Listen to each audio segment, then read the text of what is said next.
We proudly welcome artist Samantha Sherry as our sponsor on the How to Love Lit podcast. Sam is a world-class artist specializing in animal portraits. We invite you to check out her work at samanthasherry.com. Tell her Christian Gary sent you. Again, samanthasherry.com.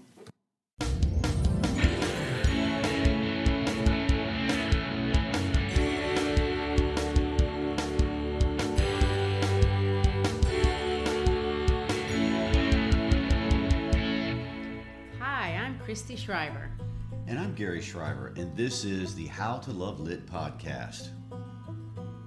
Today, we are going to discuss chapters 3 and 4 of one of the most widely read American novels to ever be written, Of Mice and Men by John Steinbeck.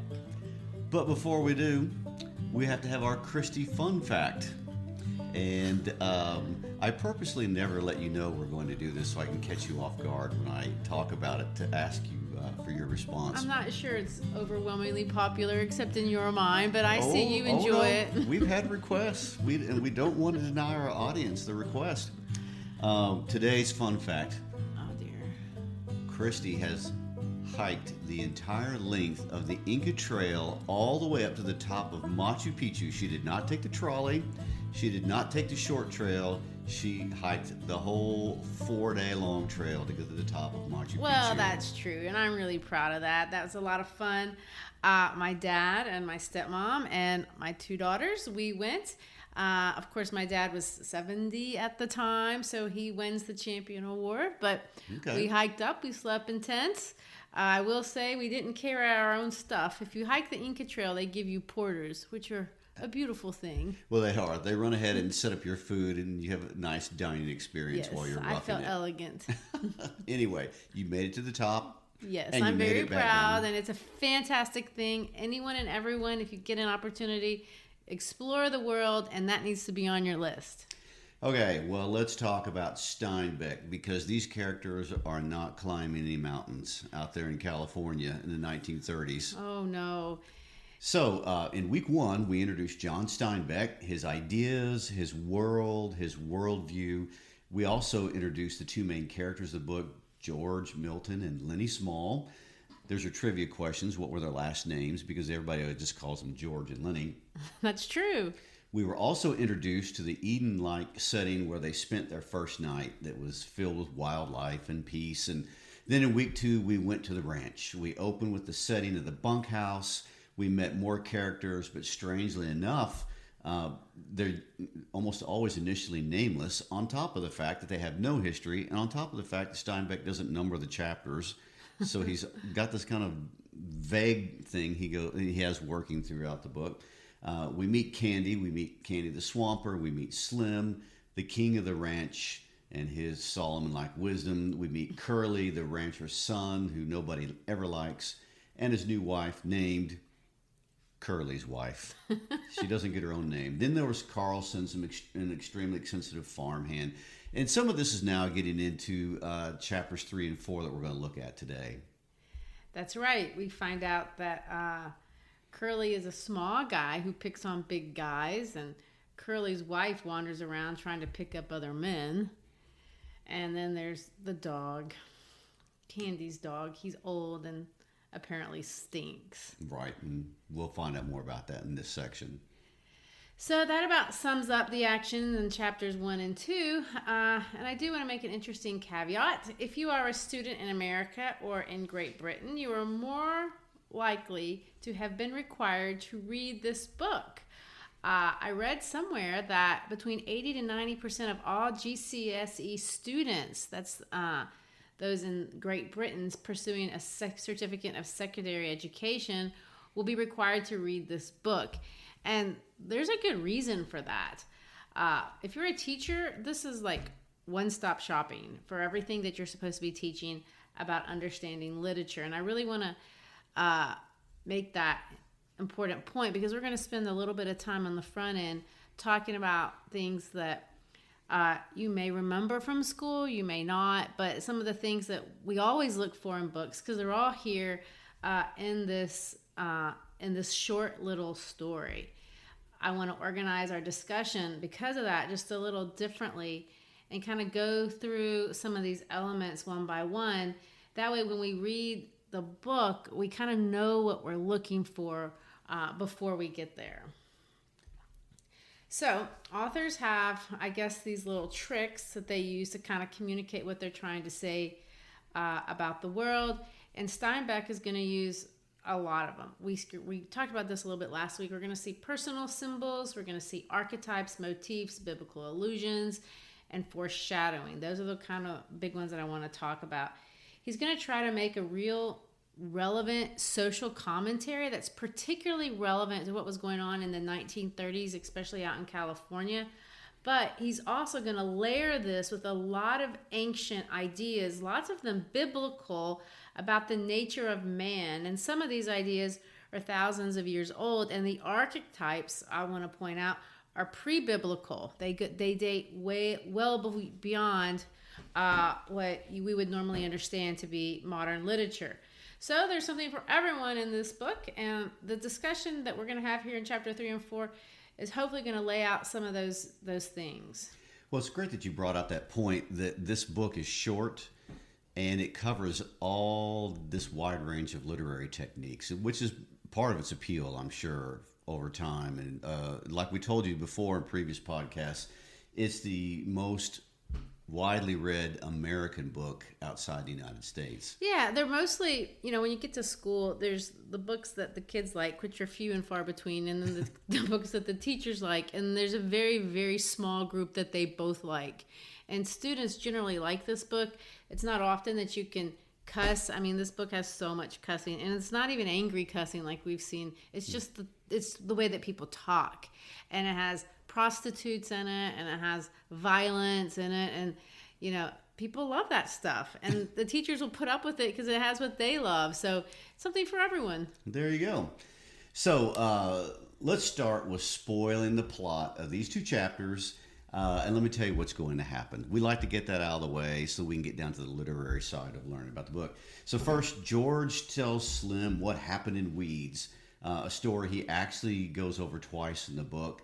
He tells Slim that Lenny saw a girl wearing a red dress. He tried to pet the dress. He got scared. She ran and told the authorities he'd tried to rape her, and they had to hide and escape by sitting in an irrigation ditch underwater all day.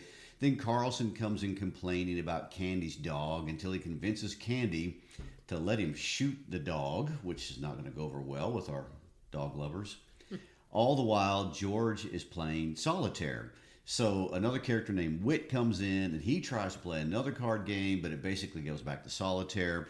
Whit tells George about the prostitute house, or, we'll use that as the polite term for the prostitute house they all like to go to, and invites him to go out with them. George spends 2 pages talking about their dream of the ranch. And while he's talking about it with Lenny, Candy hears it. And Candy wants in on the dream, and surprisingly enough, has money, and he is willing to pay for it, and he can buy into it. And so, in the midst of all that, Curly comes in his same horrible fashion, accusing Slim of cheating with his wife, which Slim denies. You have to remember Slim is the most wise Solomon-like character in the whole book. Curly sees Lenny smiling. Lenny's smiling because he's thinking about tending the rabbits, but Curly thinks he's laughing, being laughed at by Lenny, so Curly uses it as a reason to punch Lenny. He smashes Lenny's nose. George finally tells Lenny to get him, and Lenny grabs Curly by the hand, basically breaking every single bone in his hand, and Curly lying around on the floor flopping like a fish, as one of the descriptions says. And chapter 3 ends with Carlson taking Curly to the hospital and Slim making him swear not to tell how his hand got hurt. And all this occurs through 6 basic conversation plots in that one chapter. And that's kind of the fun chapter. Chapter 4 is a little bit more boring. It takes place in Crook's room. All the guys have gone to the prostitute house, except those that weren't invited, which is Crooks, Candy, and Lenny. So Lenny's out there trying to hang out in the barn because of the puppies, and he just kind of finds Crooks, and he imposes himself on Crooks, and then Candy comes out. And the chapter is mostly a conversation between these men. the most controversial thing that happens is at the end, Curly's wife goes out to the barn. Basically, she wants to know why Curly's hand is busted up. They don't tell. She tries to force Crooks by saying she's going to get him lynched. And of course, the only reason he gets out of that is because Candy claims the other men are coming. She kind of gets frightened by that, thinks she's going to get caught, and leaves. Yeah, and I think Chapter 4, the discussion in Crook's room, is really about Steinbeck highlighting the loneliness of the drifter lifestyle. And he's speaking through Crooks at that point. So there's a lot going on there, too. Sure, but I mean, it's not as fun. No one gets busted up. Okay. I see you enjoy the violence. Yes, I do. All right. So I want to start with the characters. There's a lot to say about each one of them, and we talked a lot about them last week. But I wanted this week to kind of point out this idea that they're very archetypal. Now, we've used that word with every single episode. We talked about it with Lords of the Flies. We've talked about it with Scarlet Letter and with Fahrenheit, but we really haven't gotten around to explaining what archetypes are. And it's a bit of a psychology thing. So tell us what a Carl Jungian archetype actually is. Okay, that's a great question. And archetypes are so prevalent in literature, so we do need to discuss that and kind of reinforce that. Carl Jung is a psychodynamic psychologist, and the founding layer of his basic theory is that humans have existed under evolutionary pressure. And because of evolutionary pressure, they developed repetitive patterns of thinking, repetitive patterns of interpreting the world, repetitive patterns in understanding the world. And his idea is that these repetitive patterns show up in the stories and the fables and in the myths of every society. And there's some that are common across every culture around the world and across time. So Jung's theory is basically that humans continue to act in very predictable patterns using very predictable explanations, no matter what part of the world they're from or whatever time frame they're from. So literary people would seize on these archetypes and work them in the books so that people could identify with characters. Well, I remember when I first started learning about this, and my teacher told me, why does red mean love and passion, and why does it also mean anger and hate? And we think, well, that's just because that's what our culture teaches us. And she says, well, what about other cultures? Did you know that nobody talked to these people? They didn't talk to each other, but they all kind of agreed to have the same color represent the same thing across time and space. It seems a little strange. And it is a little strange. And the stories are also, the call to adventure is in every culture. There's a flood story in every culture. And it's really the hero element. The hero is in the trickster. A lot of these things that we see across all genres of literature are kind of these same stories. And what I want to highlight once again from what we already said is that the good authors understand the archetypes and they purposely put them in the story, not accidentally, but they do it purposely, like Steinbeck has. Well, that's true, but some people would say, and I'm not an expert to be honest, but that sometimes they don't even realize that they're doing it. Since Jungian would say it's in your brain. Jung says it's so deeply ingrained, it is. It just is. It just is. So people argue about what that's about, and I don't know what it's about. I'm not going to argue into that, but it's in this book. But it is in this book, and we're going to see some common. And I will say this: not everything is an archetype. I was interested to know that the number 13 is not an archetypal number. We think that's the number of bad luck in our culture, but that is not a number that crosses time and space. The number 3, being a number for divinity, is archetypal. So, not everything. So there's long lists. There's hundreds of these. I couldn't remember all of them. But some of them always come out. And we see some very basic and ones that occur a lot in this particular book. And I think you're absolutely right. This is completely intentional. It's not in his subconscious. He did this in a very deliberate way. And it's very interesting that he's going to take Jungian archetypes and connect them with his evolutionary view of the isolation and pointlessness of man. Yeah, and the drifter lifestyle. There's no one more evolutionary than Stein. Well, there might be someone more evolutionary in their writing than him, but no one is popular perhaps than him. So let's take a look at, first of all, our first two characters and who they kind of represent. George. Now, George, and I mentioned this last week, he's an everyman. What's that mean? He's you and me, and we are really supposed to be able to identify with him. He's not a kingly character. He's not a perfect character. He's not even a hero. He's just a dude. Mm-hmm. So we got that guy. Then we have Lenny, and he has often been called a wise fool. And that's, of course, an oxymoron, because there's certain things that he's obviously stupid about. I mean, he can't even remember from one moment to the next. But we're going to see that there's some things that he can see and understand that other people that are smarter than him really cannot. And that's a common literary technique that shows up in many, many stories, that whenever you need some kind of truth to be spoken in the situation, you bring in the fool to say it, and then they exit the conversation. Sometimes it's a child. You have the story, and the kid goes, "That man's a creeper," and everyone goes, "No, he's not. That's wonderful. He's a wonderful man." And only the kid can identify whatever it is that's wrong. Yeah, so that's common. I want to say that Steinbeck was asked about Lenny, which I found interesting. He said this: Lenny is not supposed to represent insanity at all, but the inarticulate and powerful yearning of all men.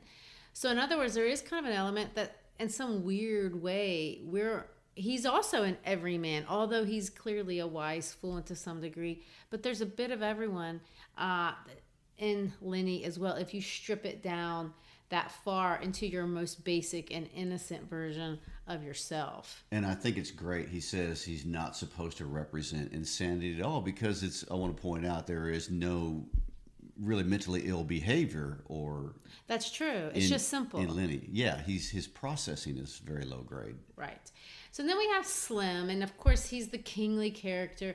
He's not a hero, but he is described as the king of the ranch, and he has all this wisdom, and everyone does what he says. And of course, like in this particular chapter, Carlson wants to kill the dog, and Candy doesn't really want to, but when Slim weighs in, then of course they're going to do whatever Slim says. And Slim is so powerful that he weighs in with silence.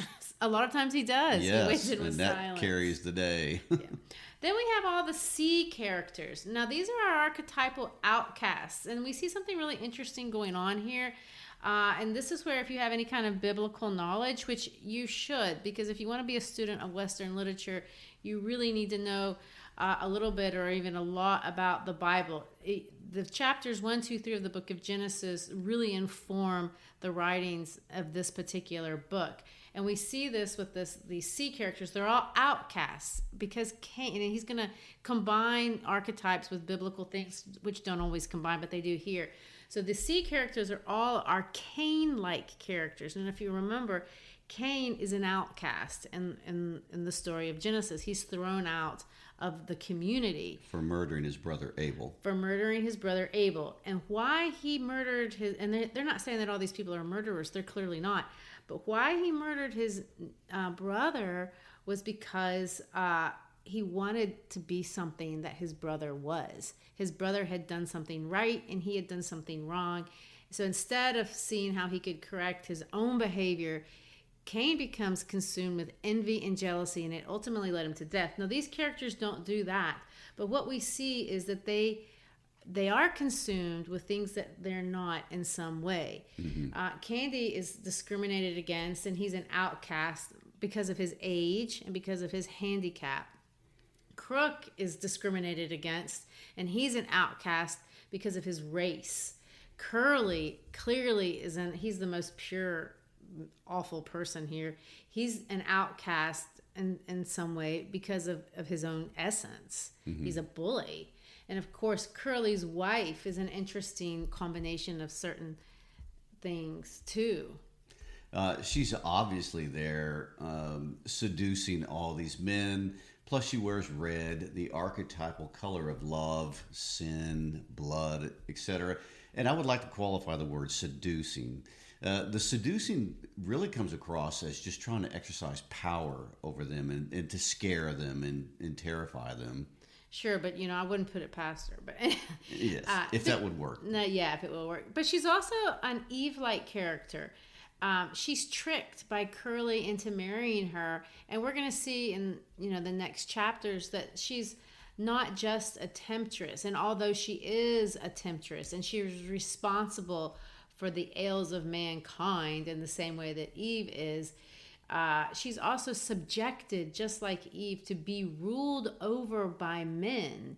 And of course, this is a burden that you see very clearly as oppressive in the story. And then, of course, there's Carlson, the other C. I think he's the most unlikable. He's pretty much as unlikable as Curly. He's so apathetic. He's callous. He's a completely and totally selfish person in the book. And he basically comes across as having no feelings at all. True. And what about the non-C character, Wit? Yeah, I don't know. Wit's not important. I think that's why his name doesn't start with a C. He doesn't fit in the box, and he's a normal guy, and he's not an outcast. He's playing cards. He's just one of the dudes. He's going to the Susie house, if you want to call it that. The Susie house, well, or the Clara house, which we'll discuss her. Well, one thing I want to say about Wit, in chapter 3, he is conversation number 3, and to me, he's kind of a holding place. We've had the big conversation between Candy and Carlson and the killing the dog, and then conversation number 4 is Curly bursting in, and so this conversation with George and Wit's kind of a transition almost between those two conversations. And of course, he's got the most interesting comment. He says, Curly's wife, she's a Lulu. A Lulu. Woohoo! Well, let's just review. Bottom line is, an archetype is supposed to represent a type of person that actually exists in the world and has existed in all communities, in all cultures. So the branch house is a community, and each one of these people represent a certain kind of person that exists in this particular world. And this world, if you take out the cultural context, could be any world. And in that sense, this book is allegorical. It's representing something more than just the ranch. So Steinbeck, to take all these people that are actually interact in the world, he throws them in a ranch, and then he's going to stir the pot, causing a conflict, and let them loose and see what happens. All right, so this book has got a lot of archetypes. It also has a lot of symbols and several motifs. Now, motif is also something that repeats over and over again. And of course, archetypes can be motifs, but we're going to see several of these. The symbol of the rabbits, it keeps coming back. It started in the first chapter, and we're going to see these rabbits. They come back over and over again. The telling of this dream, that's a motif. It's going to come out over and over and over again. Death itself is something that comes up. There's dead mice, then there's the dead dog, and then you're like, uh-oh, what's going to come next? We don't know. Right, and the dog dying is also an obvious example of foreshadowing. You're supposed to go, they're killing a dog. What's that got to do with anything? It seems like a side conversation, and you don't understand why is Carlson fixated on this dog in the middle of all these other conversations. So and then you're supposed to go, oh no, I hope it doesn't mean someone else is going to get shot. Who? Exactly right. And of course, the foreshadowing is supposed to be a large enough event that you're for sure going to catch it.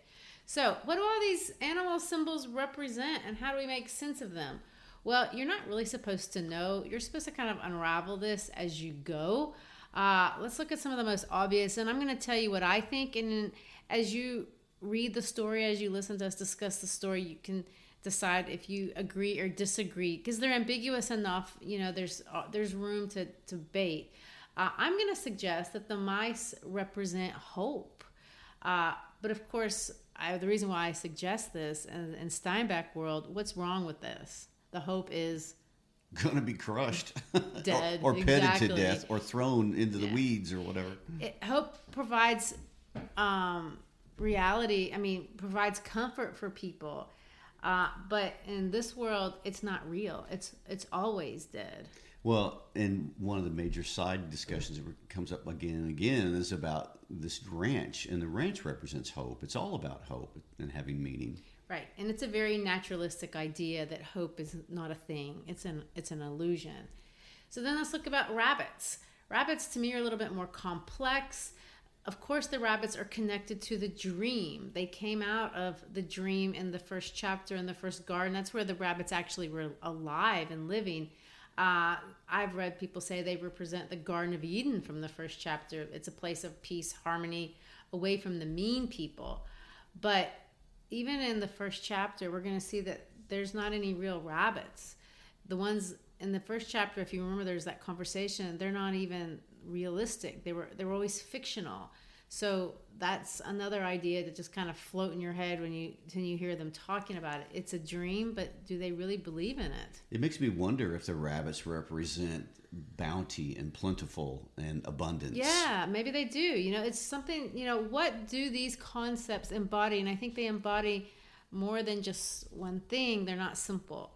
Now and then we're going to see where you see all this biblical references. And this starts with the naming of the character. George's name is George Milton. Now, Milton isn't a very common name. He is the everyman. But his most famous, I guess, predecessor would probably be the famous John Milton. Now, John Milton wrote one of the most influential books in the English language called Paradise Lost, which, of course, is what we're going to see here. We're seeing paradise getting lost. Yes. And it's about the fall of man. So is George going to fall? Not to spoil the next section, but it's something to think about. And, of course, I already talked about Cain and all the outcasts. And, of course, we see him borrowing heavily from all those ideas. So there are all kinds of shades of meaning. And yes, people say, did they really do that on purpose? And yes, they really do them on purpose. And that is the artistic part of being a writer. So to people who don't know this about literature, they think, oh, somebody sat down and came up with a great story. They don't understand there's an art form involved, and that these writers are purposely trying to incorporate all kind of little interesting tidbits for those who have eyes to see. That's right. Not every book is like that, but the ones that we're going to study truly, really are. The books like this that become classics have that often. All right, so having gone through archetypes, foreshadowing, biblical references, symbols, motifs, throw it all together, the literary mumbo-jumbo soup, we're going to stir it up, and then we're going to see what actually happens in the story. And I know we don't want to just read over every single thing, but let's kind of talk through it. We can synopsize this. And like I said about chapter 3, there are 6 basic core conversations that occur in this chapter, and they're between different people, and they set different scenes. Right. So the first conversation is Slim and George. What do you think are the most distinctive things that come out of that?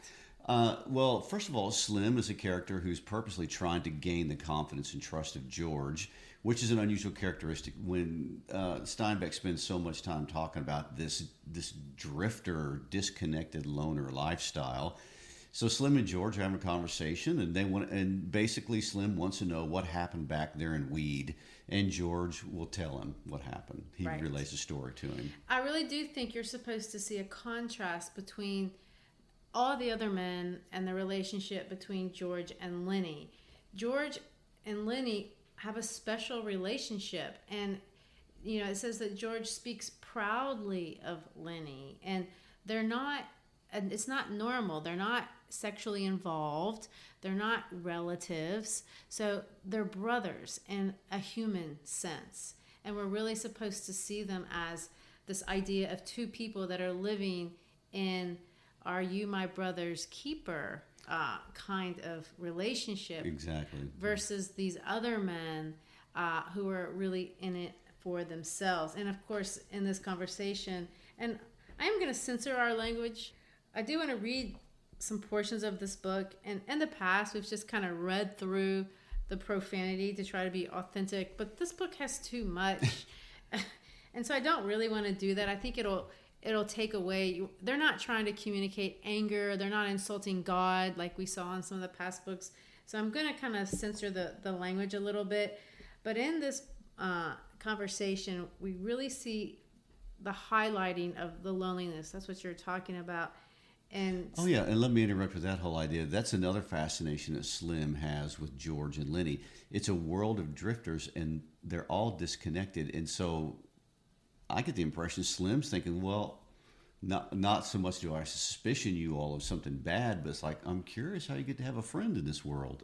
Right, because the natural condition is to be in it for yourself. He says the normal condition is no one, he says, never seem to give a darn about nobody.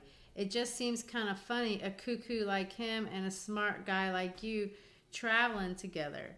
And of course, George is going to say, he ain't no cuckoo. He's dumb as hell, but he ain't crazy. And I ain't so bright neither. I wouldn't be bucking barley for my 50 and found. So he defends, of course, again, that relationship that they have. But we also see that the natural order of nature is everyone is looking out for themselves. And so their relationship is really in defiance of what is naturally occurring everywhere else. And it gets questioned by not just Slim, but by the owner of the ranch and other people. Oh, yeah, everyone. No one understands it. And then they just kind of accept it. And of course, Slim is going to say, he's a nice fella. Guys need no sense to be a nice fella. I like that guy. A guy don't need no sense to be a nice fella. So your virtue is independent of your intellect. Seems to me sometimes it just works the other way around. Take a real smart guy and he ain't hardly ever a nice guy, a nice fella. Now they do write in all this dialect, which kind of makes it a little bit hard to read. So I stumble over this, but it's nice. You know, it makes it sound very authentic. All right, and George says, I ain't got no people. I seen the guys that go around on the ranches alone. That ain't no good. They don't have no fun. After a long time, they get mean. They get wanting to fight all the time. And so we're going to see what's the evolutionary nature of isolation. And that's really, I think, an important idea here. It is so important. It's going to come up in the next chapter with Crooks. Crooks is going to talk about the same topic from a different perspective. So then we get to the second conversation. Candy and Carlson. Well, what's the deal with that? Well, they start talking about the old dog. Now, Candy is the ranch hand who's lost a hand. He has one hand. And he has this old, decrepit dog that's in bad health, and it stinks. And Carlson, who is just another random ranch hand that works there, starts obsessing about this dog and won't let go of it. And it's obvious that Candy has a relationship with this dog. And he doesn't care. And he doesn't care. All he can think about is, I don't know, he's just fixated on dealing with this stinking old dog. Well, I've met so many Carlsons in my life. He walks in the door, and the first thing he does is he complains. He's going to say, darker than hell in here. And he slams an African American. And then because he's mad because he gets beat. He can't beat Crooks at horseshoes. And then so there's a complaint about that. So he complains about Crooks being so good at horseshoes. He complains about how dark it is. Then he starts in on the dog. And what's interesting to me is that he obsesses about the dog. He can let other things go, but for some reason he starts digging in on Candy. And he says, basically he accuses Candy of not being merciful. He says, that dog, he can't eat. He don't have no fun. You ain't kind, keeping him alive, trying to shame Candy into doing something about it. But at the end of the day, he doesn't really even care about those things. Those are all just arguments that he's making, because we see after then, the reason why he won't let go, he says we can't sleep with him stinking around here. So he won't let it go. He won't even let him have one more night. He's going to basically demand his way. This guy is going to be what we call low in agreeableness. For sure. So they go, and then, of course, Candy doesn't want to. He said, I'm used to him. I've had him from a pup. And, of course, so much for that. Slim says, well, I'll give you a new pup in some sort of compassionate kind of way. And so when Slim won't back him up on this, Candy knows he has no argument. And so now, Carlson's been blurting out, if you want me to, I'll put that old devil out of his misery right now. And he says, I've got a gun. Let's get it over with. And Candy will give in. And let me point out that all the time, George is playing solitaire. He's playing a card game by himself because everyone is in it for herself. Now, Whit's going to try to play with him this other game called Euchre, which I don't know what that is. But they try to play it for a little bit. but he goes back to playing solitaire, and that's another motif. We're just gonna see that everybody playing their own game. Well, and to add to that isolation, when Carlson finally leaves with the dog to take him out to shoot him, they have this scene in the bunkhouse where nobody will make eye contact, nobody will talk, and they're all just sitting there awkwardly and quiet, waiting, and finally they hear the gunshot, and Candy lays there for a moment, and then he just rolls over and faces the wall. It's so sad. It's terribly sad, and yes, there's a lot going on there. All right. Well, then we have the third conversation, and that's between Whit and George, and this is kind of funny. I mean, I don't know. It's like a tension breaker before we go to the next tension. Yeah. So you want to talk about this? That's where Whit says, "Hey, you seen the new kid? Curly's wife. She's a Lulu." And I love George's reaction. George says, "She's going to make a mess, a bad mess. She's jailbait, all set on the trigger." Yeah. And She's got the eye. She's got the eye. And then they go on to a discussion about the pros and cons of the two competing houses of prostitution nearby, Susie and Clara's.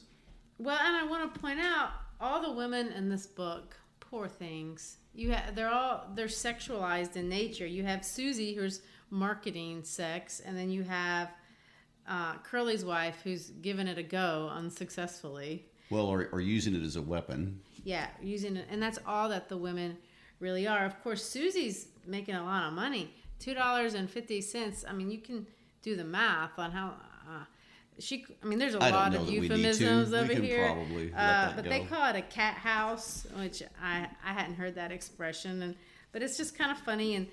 And George is like, okay, I'm not gonna participate because I'm trying to save my money. Right, but trying to build the stake.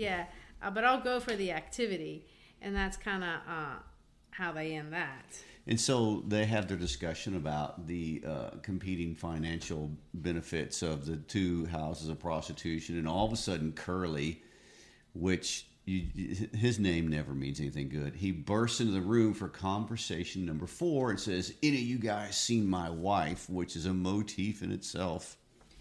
Yes, and I want to say this too.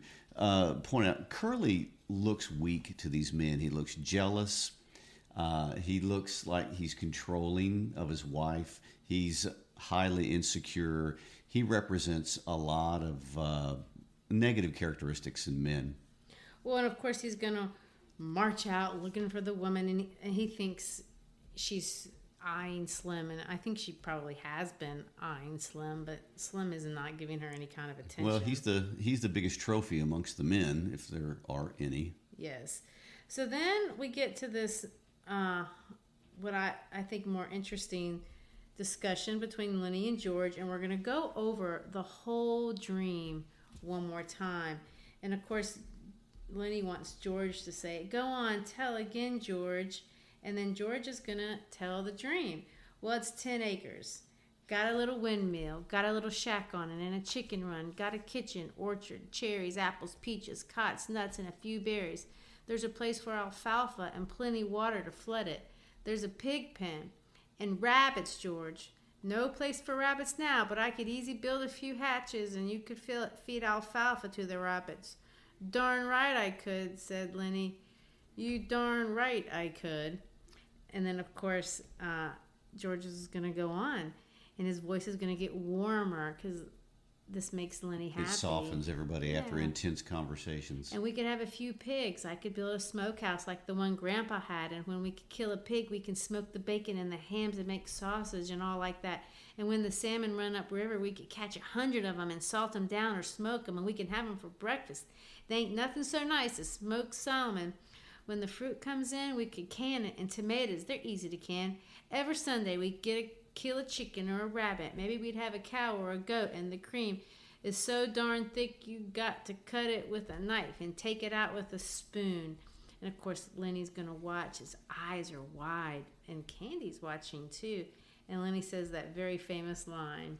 "And live off the fat of the land." "Sure," said George.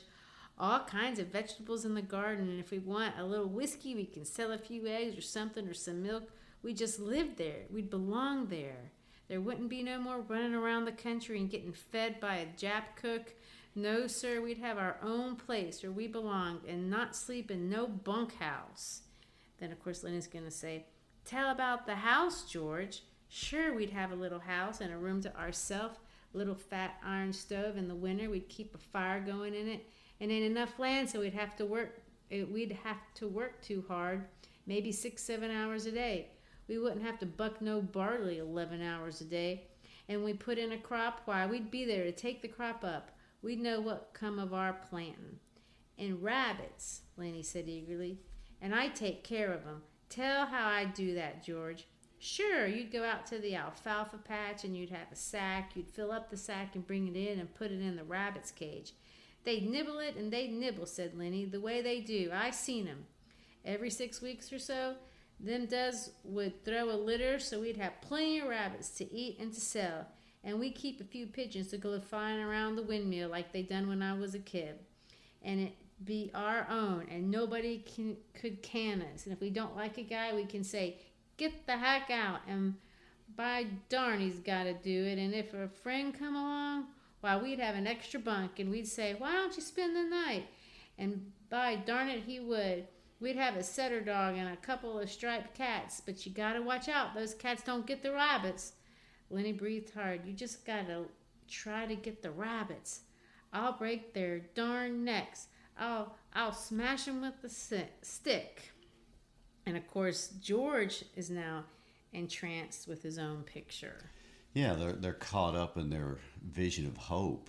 And the funny thing is that George is the one that realizes this is not ever going to happen. But he likes to tell the story because it makes Lenny happy. And I want to point this out.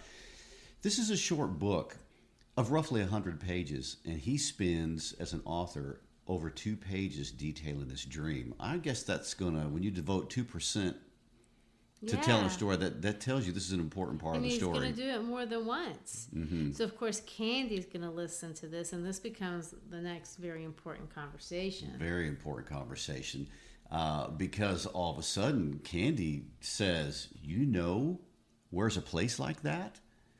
And it sounds wonderful to him, and now he's interested in the farm dream. And not only that, Candy has money.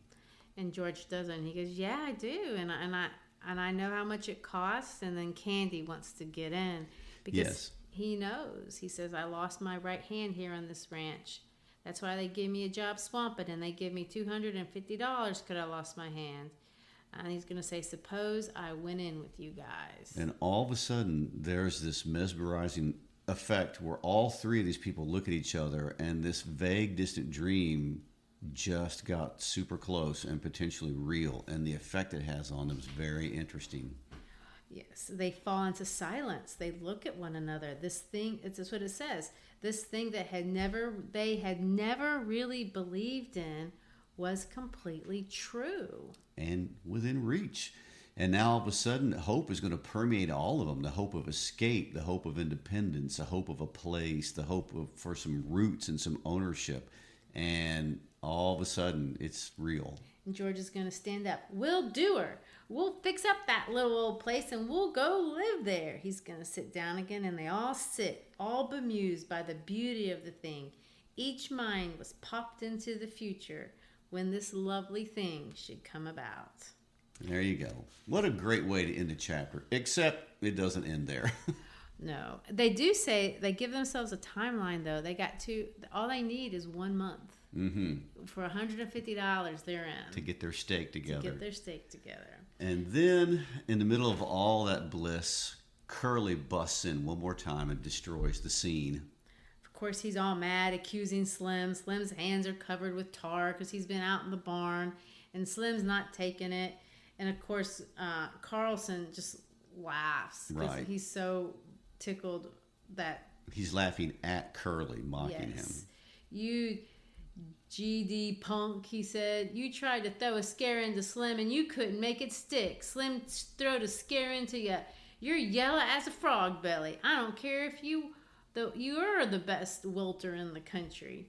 I know I'm not reading that right, but of course, and then Candy's going to laugh too. And he's going to go, glove full of Vaseline, he says disgustedly. And Curly just glares at both of them. But the person who gets the brunt is Lenny. And I want to say something about that, because you have to wonder, Lenny's the obvious biggest guy in the room. Why at this moment does Lenny get attacked when the other guys don't? And I want to point this out, it's his body language. And Steinbeck went to great lengths to portray this earlier on. There's a very interesting study out there where they question criminals about, when criminals rob people, how do you mark your victim from any other random person? And even if criminals could not put it into words, what they always said was this: we basically pick out our victim based on their body language. If they have a defeatist body language, or if they have a vulnerable body language, that the criminals are intuitively drawn towards them. And so you've got Curly, who looks around the room and all the other men are standing up to him, and then you've got Lenny over there in the corner being evasive and looking weak, and so now Curly's going to go after him. And that's what he does. He backed him into the wall. He slashes at him with his left hand. He smashes his nose with his right. And Lenny doesn't fight back. And so then George says, get him, Lenny. Woo. Don't let him do it. And there he goes. And Lenny grabs him by the hand and crushes his hand and has him flopping around on the floor like a fish on a hook. That's exactly how it's described. Yep. Of course, Carlson is in charge of hauling him out. And Slim makes him say, I think you got your hand caught in a machine. Don't tell nobody what happened, and we won't tell nobody what happened. So they hold a thread of shame over Curly. Yes. And of course, the last thing that Lenny says is, I can still tend the rabbits. He's worried about the rabbits. He has no understanding of what just happened. Right. All right, very quickly, chapter 4. Yes, because chapter 4 to me is more of the same, but from a different angle, because they talk to Crooks, who is the black man that's the horseshoer and lives in his own separate compartment away from the bunkhouse. In some ways, he is, first of all, he's more intelligent than the other men. And he's richer. He has more stuff. He has several pairs of shoes, a pair of rubber boots, a big alarm clock, and a single-barreled shotgun.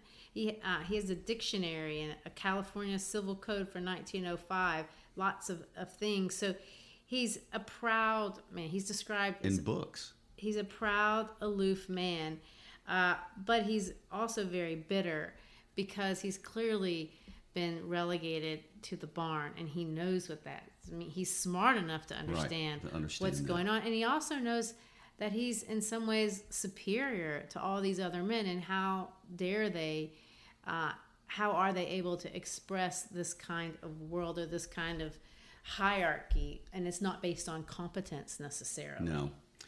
And Lenny wanders over to Crook's room, which nobody ever goes into Crook's room, but Lenny wanders over to Crook's room because all the men have gone to Susie's and Clara's for the night. So Crooks doesn't want him in there, but Lenny wants to see the puppies that he has, and so that's how they initiate this contact. And there's a little bit of a moment where Crooks is describing himself, and he has an interesting line, and he says this: I ain't a Southern Negro. I was born right here in California. So he's making a distinction about that, which I find very interesting that Steinbeck wants to elaborate upon that. Yes, he's trying to show the egalitarian nature of how maybe things should be. He says, my old man had a chicken ranch, so he was the landowner. The white kids come to play at our place, and sometimes I went to play with them, and some of them was pretty nice. So there is this, and this is where you see Steinbeck getting into social commentary. This is clearly something that we're supposed to see as completely wrong. But of course, it goes way over Lenny's head. He doesn't understand. Right. Lenny's just there for the puppies. No, and he has no idea what discrimination is. It's interesting historically because after the Civil War in the 1870s, towards the end of Reconstruction, there was something called the Exoduster movement, where you had about 40,000 former slaves that moved out of the South. And they went to Kansas and even farther westward. So, and they were primarily drawn to those states after the Civil War because of the wide openness of them, the fluidity of the culture there. And what I find interesting about Crooks here in the story is that by the time this story is going on, California was already very ethnically diverse. They'd had several ways of Chinese immigrant labor, Japanese immigrant labor, heavily influenced Hispanic labor. So Steinbeck would have been in a culture where there was already a huge mix. Well, and Crooks is very wise in what he observes about the world. And it's interesting that it's through the mouth of Crooks that we see a lot of the thematic development. He says things like this: a guy needs somebody to be near him. Yes. A guy goes nuts if he ain't got nobody. Don't make no difference who the guy is. Long as he's with you, I tell you, a guy gets too lonely and he gets sick. And of course, Lenny has no understanding what he's talking about. And then Crooks is going to go by and talk about the other men. I've seen hundreds of men come by this ranch and with their bindles on their back. Hundreds of them. And they come and they quit and they go on. Every darn one of them has a piece of land in his head. And never a darn one of them ever gets it. Just like heaven. Everybody wants a piece of land. I read plenty of books. Nobody ever gets to heaven and nobody gets no land. It's just in their heads. So he is, of course, seeing what the reality of the American dream has been for these people, this idea of disillusionment, of loneliness. All of this is coming out through the mouth of Crooks, and of course it's completely lost on Lenny. Mm-hmm. And at the end of that talk, Crook lightens up and he says, "You got George." Yeah. And I think it's a great point that Crooks is making about how difficult it is when you have no relationship, which is a theme of the whole entire book. Crooks remembers life with his brothers and what it was like to run around there. And so anyway, in the middle of that conversation between he and Lenny, which is really a one-sided conversation, Candy shows up. And so now they've got this discussion where Candy's talking about the dream, the hope, and he sees maybe they might could pull it off. And of course, and with all this, he actually wants to get in on it at one point. He does. Yeah. He kind of softens his edge, and he basically says, well, even though I have a bent back and I'm still worthy and I can work hard when I want to, and if you need somebody to come along. So what I find interesting is that now this party of hope is up to 4. Yeah. And then, of course, Curly's wife comes in, and she's awful. She says, funny thing, if I catch any one man and he's alone, I get along fine with him. But let 2 of these guys get together and you won't talk. Just nothing but mad. You're all scared of each other. That's what. Every one of you's scared the rest is going to get something on you. And, of course, that's probably true. She tries to find out what happened to Curly. And it's a really offensive conversation. She comes down hard on Crooks because Crooks stands up to her, and she can. She's going to exert her power over him, and he's going to say, "You don't have a right to come in here." And she says, "Well, listen, I can lie about you. I can say whatever I want." The bottom line is that Curly's wife is terrorizing all these men and insulting all of them, and when she threatens to do all kinds of damage to them if they stand up. And finally, Candy's had enough, and he says, "You ain't wanted here. We told you you ain't, and I tell you, you got floozy ideas about what us guys amounts to. You ain't got sense enough in that chicken head to even see that we ain't stiffs. Suppose you get us canned. Suppose you do. You think we'll hit the highway and look for another lousy 2-bit job like this? You don't know that we got our own ranch to go to, our own house. We ain't got to stay here. We got a house and chickens and fruit trees and a place 100 times prettier than this. And we got friends. That's what we got. Maybe there was a time when we was scared of getting canned, but we ain't no more. We got our land and it's ours and we're going to it." So Candy spills the dream to Curly's wife, and her reaction is not good. No, she bullies Crooks to the point that he's going to drop out, and he's going to say, "Just forget it. I didn't mean it. Just fooling. I wouldn't want to go no place like that." And we have a sad, sad moment at the end. Right. All right. Well, that was a lot to go through. There is a lot to go through, but we had to explain some archetypes and some other basic things, and then give you the story outline there. And you know what? It just doesn't end on an encouraging note. And we got 2 more chapters left, and there's a lot of action packed into the last 2 chapters, so don't skip it. You'll enjoy chapters 5 and 6. Yes. All right, so if you like what you're hearing on How to Love Lit podcast, we always invite you to come be our friend. Follow us on our Facebook page. Follow us on Instagram. We have a website, howtolovelitpodcast.com, that has all kind of teaching materials and, of course, all the episodes of all the past books that we've done. Come along and be part of our fun ride. Peace out.